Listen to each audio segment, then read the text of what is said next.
Welcome to the weekly. I'm Jeremy. I'm Matt. Hey, Matt. Hello. And this week on the weekly, Invincible RPG by Free League, Dark Horse closing their digital offerings, Skeleton Key shut down, possible. Games are all canceled, so we don't know what they're doing. The next step seems to be shutting it down, and a Runequest bundle. So everything that's offered in the current version. So let's start with something that Free League is really losing me here. I started with Electric State. Electric State, I was like, okay. I mean, I get it. Tales from the Loop. And yeah, okay, Electric State. And then The Walking Dead, or The World of the Walking Dead, and just said, no interest in that. And now one more, one more release. And I'm sure mechanically I would probably enjoy it. I'm sure there's some fun to be had there.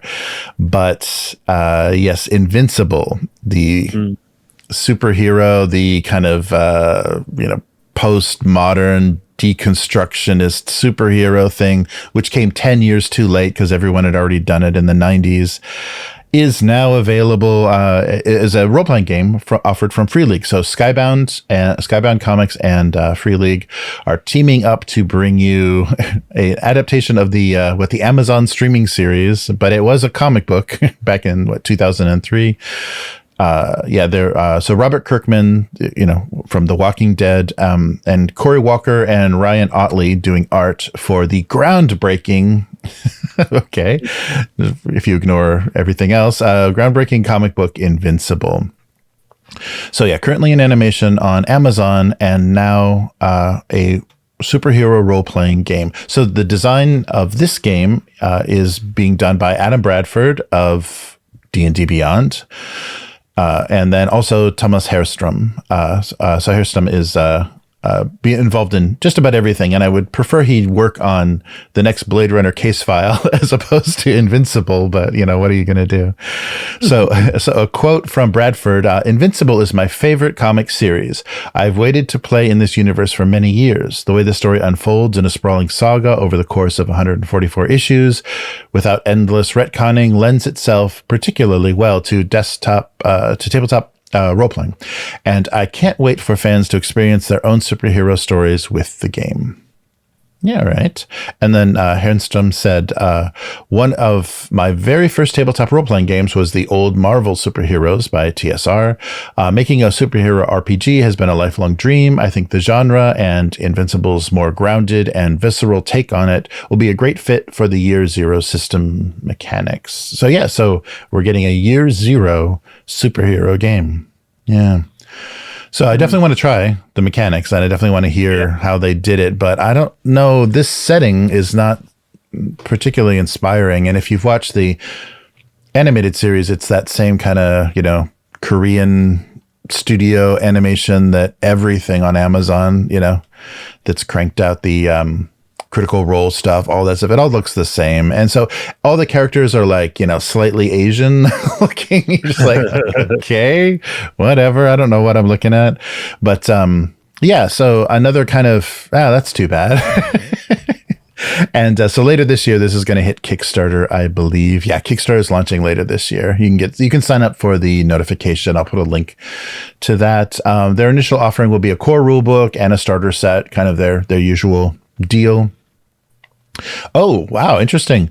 So they're going to be illustrations from the comics by Walker and Ottley, but the graphic design is Johan Noor. So yeah, he's getting some good work because he's doing the second edition Alien design as well. Okay. Yeah, so if you've seen the cover, he's took like the face hugger, like a silhouette of the face hugger, and kind of like did some really interesting work on the design for just even the covers of the books. So yeah, looking forward to so it'll be a well-designed, or at least, very interestingly designed book. And the rules, yeah, we'll see if Year Zero handles superheroes. So we're going to have to do a dip. It's nothing we've ever played or anything I've really been that motivated to play, but we're going to have to maybe dip into superheroes because there's a lot of them now. They're starting to come back. Yeah, I think I'm on the same page as you. Like, I don't care about the Invincible property at all. Mm-hmm. Like, not at all. The cartoon was kind of meh. I never finished it, and It had ideas like, what if we had an evil guy who was like Superman? Like, oh, that's never been done before. Right. Yeah. And but a superhero RPG just stripped out of that and played in its own thing, I think could be a lot of fun. Because one thing, I'm still on Free League side, even though they're doing all these dumb licenses. Because they've shown that they can adapt that Year Zero system to support a lot of different game worlds and game feels, So I would not be surprised if the rules themselves are solid. Could be a lot of fun. We would just have to ignore all that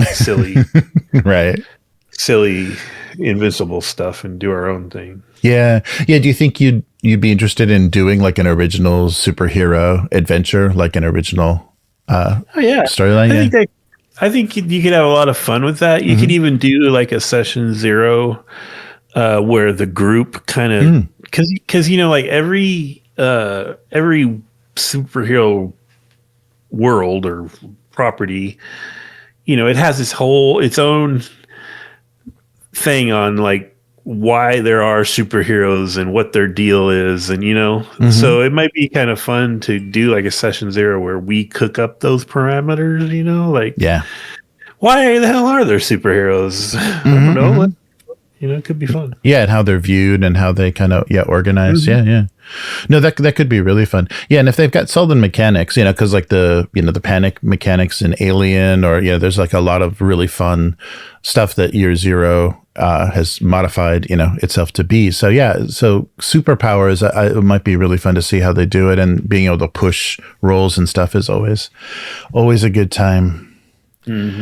So, well, speaking of comic books, Embracer Group is squeezing some more out of some of their possessions. So we got an announcement that Dark Horse is shutting down its specifically its iOS comic app. So you've got until March 30th to download everything you bought for them, because otherwise it's gone. And I don't know like in what state you're going to be downloading them, if it's just going to be local and you still have to use the app to view it, or if you're actually getting PDFs or something, EPUBs or something that's viewable in another application. But yes, the Dark Horse digital website is still there, and you can still make an account, and at least through the summer of 2025. But then they say you also can sync the website account with the app, and then you can download the comics, but that's only possible until March 30th of this year. So so Dark Horse says they're not going away.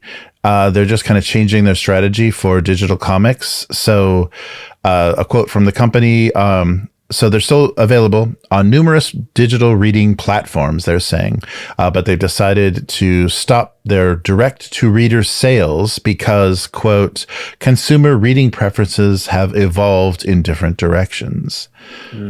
So... Yeah. That sounds like they're hiring a third party to manage it, and they're going to go like just all subscription. Yeah. They'll just dump. You're never going to own it. Right. Dump it all on Amazon Kindle now, which swallowed Comixology. Yeah.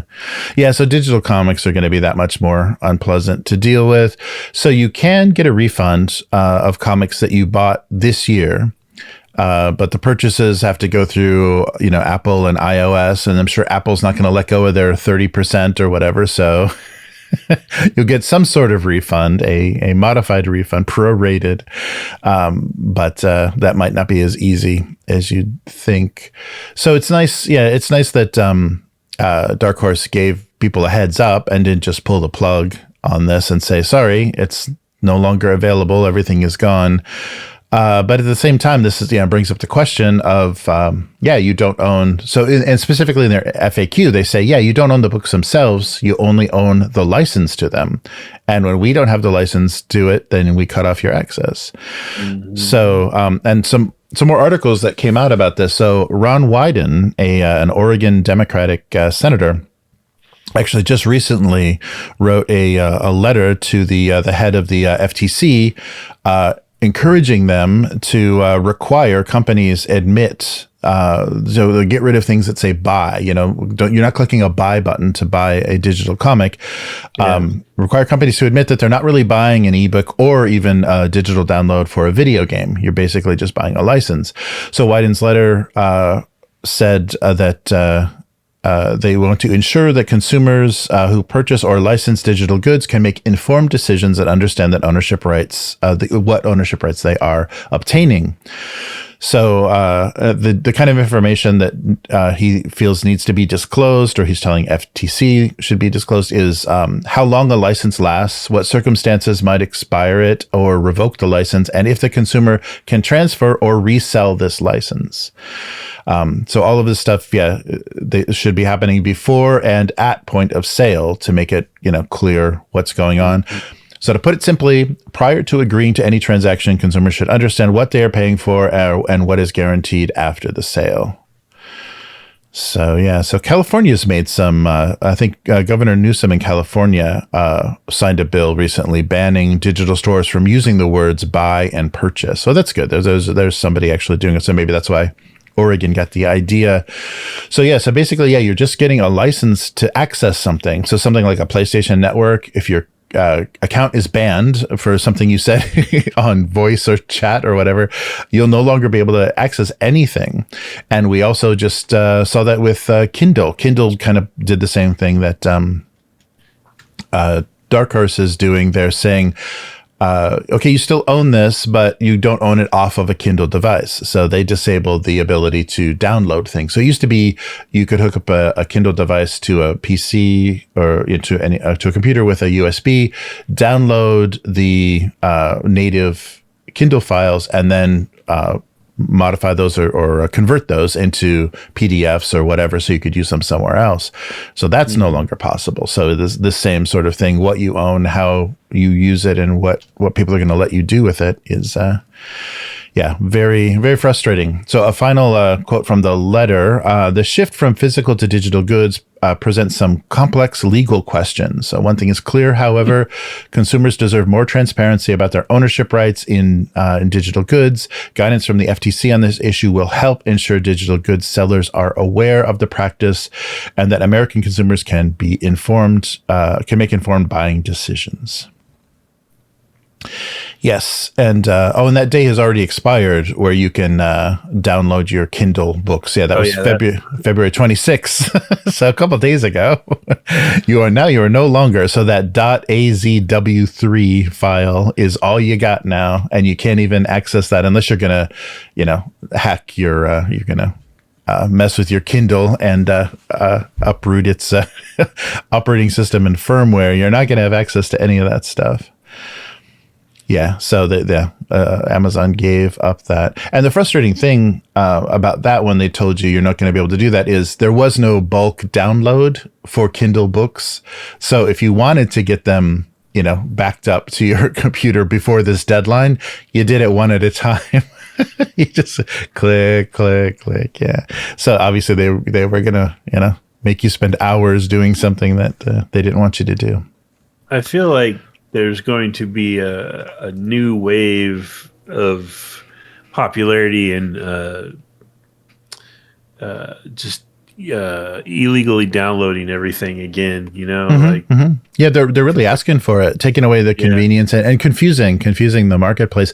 I wonder what the EU is doing about this, because they always seem to be protecting privacy or protecting consumer rights a bit better than the US. The US is still a little more Wild West about some of this stuff, but I'm curious what they're going to be conforming to. But it's interesting that California, made that took that step to get rid of the idea you're not buying anything. Because I've always had that thought, oh, well, if I get it digitally, then it's there forever. Because I've had experiences with a few digital platforms where stuff has been archived for 10 or 20 years and it's still there. Like, I can go back to it. So in a few situations, that's been the case. But, you can't always count on that. And with the, kind of shifting economics, you never know.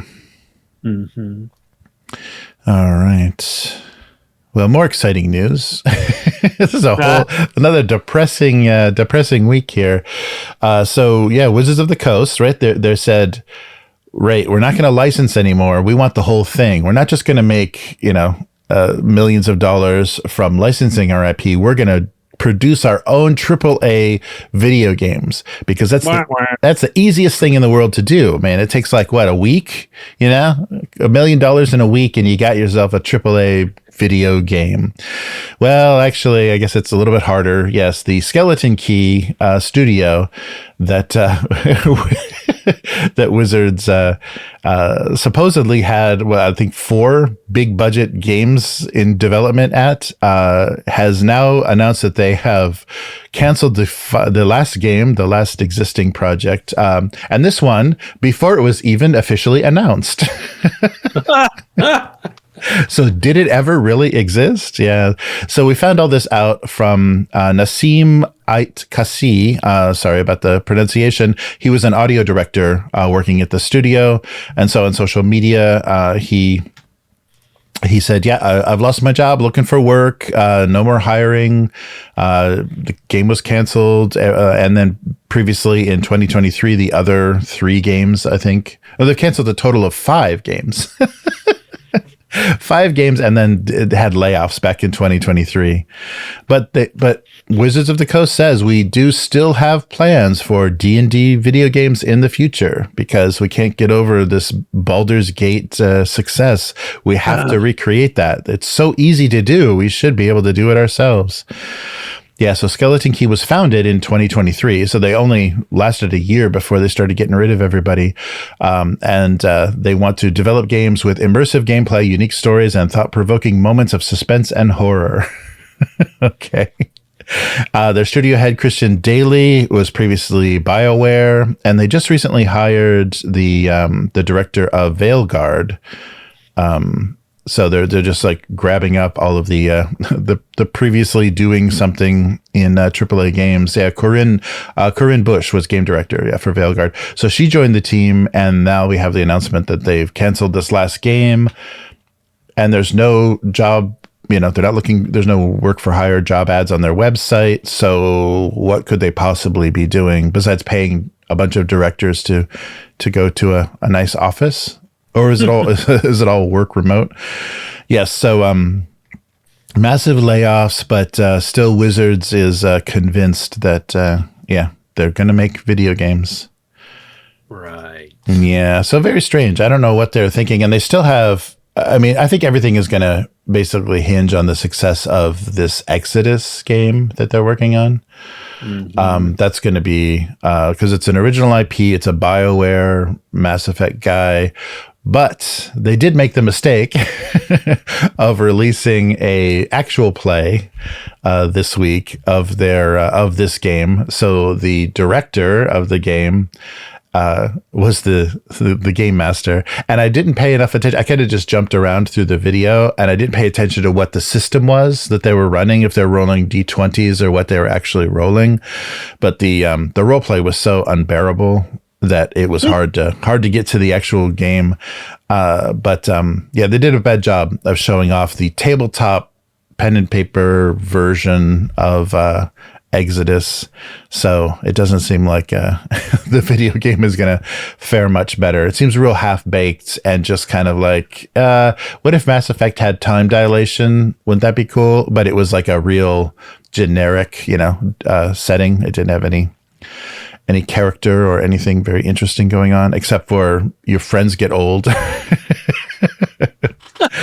Yeah, so we'll see. So yeah, this so they're saying this doesn't necessarily mean Skeleton Key is gone, but if Exodus fails, the game and the TTRPG, then I think Wizards is probably or Hasbro is probably gonna put a stop to all this nonsense and say, let's just license stuff again. That was pretty effortless.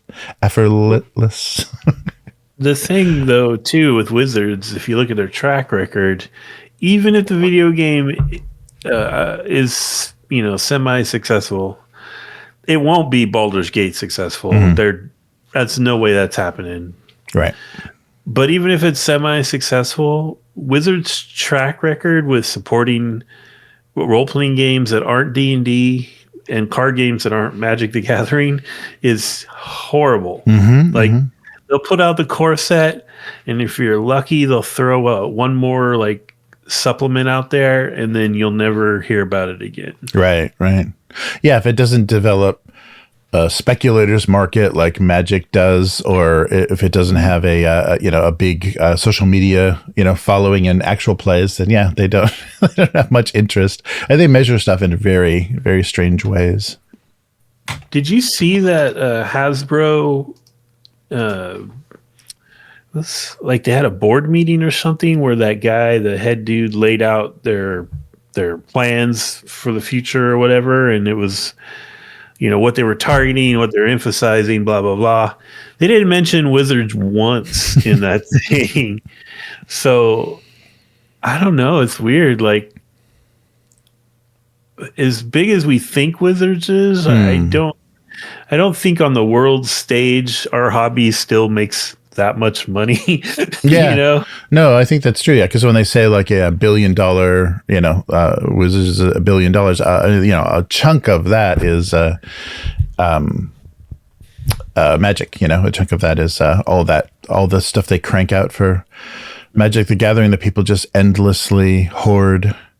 Yeah, it's very funny, the their whole attitude towards things, and probably they are releasing some numbers, but I'm sure like Monopoly Go probably has bigger revenue than most of Wizards of the Coast, most of the projects they're working on, because you can get new dice. You can unlock new dice, which is I think with a strategy that they're trying to do for their VTT, buy some new dice. Sigil? For Sigil, yes. So that was something that didn't make it into this week. We'll talk about that a little more after the cast. But yes, Sigil has officially launched. And you're not paying anything extra other than your D&D Beyond subscription. It still seems like very early days, though. There doesn't seem like a lot of content. That's probably why they didn't break it out into its own subscription, because there just is not enough there to warrant to justify another payment. But what a thing that is. And so how could they do, like, this is a huge move for them and so little fanfare. Like, they've been quietly beta testing this with friends and lovers for half a year, and now they just kind of it just shows up on the D&D Beyond website. Unannounced. I mean, they have their marketing makes no sense. I mean, look when they rolled out their video service that they've already gotten rid of. Like, who knew where that was or what, Yeah. I accidentally screwed around with the VPN. I accidentally found that on one of those ad-based platforms, Pluto or something. I stumbled on Purple Worm Kill whatever, and I was like, oh wow, it does exist. They did actually like produce these things. So funny. But they were just giant Grim and Beetle infomercials anyhow. So it wasn't actual content. It was ad-supported content that was actually an ad within itself. So it was a little too much. All right. Well, let's leave this all behind and talk about something that's not D&D, and probably a really good alternative if you don't want to get involved in everything that's wrong with D&D and its setting. So you can do that in Glorantha. So there is a great Humble Bundle now with all of the Runequest books published for this latest edition. So Runequest was Journeys, Adventures in Glorantha. All 20 books are available, and you're getting them for less than $1 a piece. So they've supported. This is Chaosium, and Chaosium has supported this new version of the game quite well, with a lot of expansions explaining the your pantheon of gods and things. So you can get the core rulebook, the starter set, a quick start adventure, the Broken Tower, the Game Master screen, the bestiary, weapons and equipment, the Red Book of Magic, and then there are 4 books of cults, the mythology, the Prosepidi, the Lightbringers, and the Earth Goddesses, and then some more adventures: the Smoking Ruin, the Pegasus Plateau. King of Sartar is fiction, and there's a good in that setting. There's a good adventure as well. 2 encyclopedias, and a source book, a coloring book. I mean, come on, and then 15% off at chaosium.com. So yeah, it's basically everything that they've released so far supporting this latest version of Adventure in Glorantha. So that's $18 for their full level. And of course, you can go down. I think just getting the quick start in the rulebook, you can go down in levels for that. But yeah, that's a great alternative. You should definitely check that out. So it's basic BRP, basic role play, powered. So if you played Call of Cthulhu, this system will make a lot of sense. It's pretty deep. And like you were talking about, Matt, we were talking a little bit before the stream. Yeah, that Bronze Age, it strips away all of the kind of the fantasy tropes, the Eurocentric fantasy tropes and stuff. And you're playing in something that has less baggage and is open more to, kind of your group's interpretation. So yeah, there's some fun stuff in there. You get more into like, I don't want to say primitive, that sounds harsh, but like tribal and I don't know. Yeah, it's a very different vibe than the classic Western European medieval RPG stuff. Mm-hmm. Mm-hmm. Yeah, and it's been around forever. Yeah, the first edition was one of the early days, early 80s, RPGs as well. So roughly equivalent technology to the Bronze Age with varied cultures and overseen by their pantheon of gods. Yeah, so definitely worth checking out. And these books, if you know Chaosium, their books aren't cheap. So if you can get a digital bundle like this, it's a pretty good deal. And especially if you're just curious, about the system. Yeah, and it's pretty cool. Like, I didn't get to play RuneQuest much, but I played things that were kind of RuneQuest adjacent, like the Chaosium had the Stormbringer RPG back in the day. Oh, yeah. Mm-hmm. It's based on the Elric saga. And RuneQuest, I think, is safe to say, is their crunchiest iteration of the BRP system, because they do, the combat is pretty simulationist, And so it is a big leap from like a Call of Cthulhu to that, but it could be fun. It's a really good deal. Oh yeah. Yeah. And the way that you can kind of mitigate, randomness and power up rolls by basically empowering runes is very interesting. It's a very interesting system, and you're kind of like directing your character more towards certain gods and certain aspects of this this whole belief system. So yeah, it's really fun to play around with that and kind of like think about what that means, and the effect that has on role play, I think, is interesting too, because being a worshiper of death or being someone that is more aligned with something that you would see as negative or anti-human is actually not negative. So yeah, interesting stuff. So yeah, I'll put a link to that as well, so you can take a look. And yeah, as always, they have their different levels, so you can get a taste of something for very little. So I think that's going to do it for this week. So where can people find you, Matt? I am on the Blue Sky and Instagram. It's at Hargald, HAARGALD. Talking some Tunnels and Trolls lately. Nice. The interesting thing came up with that. Maybe I'll talk about it in the the after credits regarding Ken St. Andre. We can get into that later. Oh, cool. But yeah, you can hit me up there if you like. And how about you, Jeremy? Nice. So I just did my February live stream from the cartoons, and I drew some Tunnels and Trolls, some of our Tunnels and Troll character art at the end of that stream, so it is kind of tabletop related. So that stream shows up both on Upturned Table and then also on Abuse Cartoons, and Abuse Cartoons is my single panel gag cartoon I've been drawing forever. You can read that on GoComics, so gocomics.com/domestic abuse, and see what that's all about. And so there's a March stream coming up sometime in the next 4 weeks. Sorry. I think it's been frustrating for people that followed me when I was doing weekly streams. It's become frustrating to try to figure out when this is happening. I need to schedule things, but it's really hard to do with a teenager, and, kind of my current situation is a little more unpredictable. But someday, but if you like what we're doing here with the weekly, consider becoming a weekling. You can do that at patreon.com/upturnedtable. Let us know what you'd want to see on the weekly, how much more talking about video games made by Wizards of the Coast you want to hear about. And we will we'll listen to what's going on. The different tiers of the Patreon will let us know what you want to see more of on the channel. Currently, I put together kind of a supercut of the entire Tunnels and Trolls adventure that Matt ran and created. So the Cave of the Boarmen will have a nice 5.5 hour cut that we'll release. Just the adventure, none of the character creation, none of our shopping. We had a lot of shopping, and cut that right out. But Will's character jumps on in the middle, and then we finish the adventure with our wizard running as an NPC. So Terry was unavailable on vacation. So thank you for joining us. And upturnedtable.com is the main website, and on all social media, Upturned Table.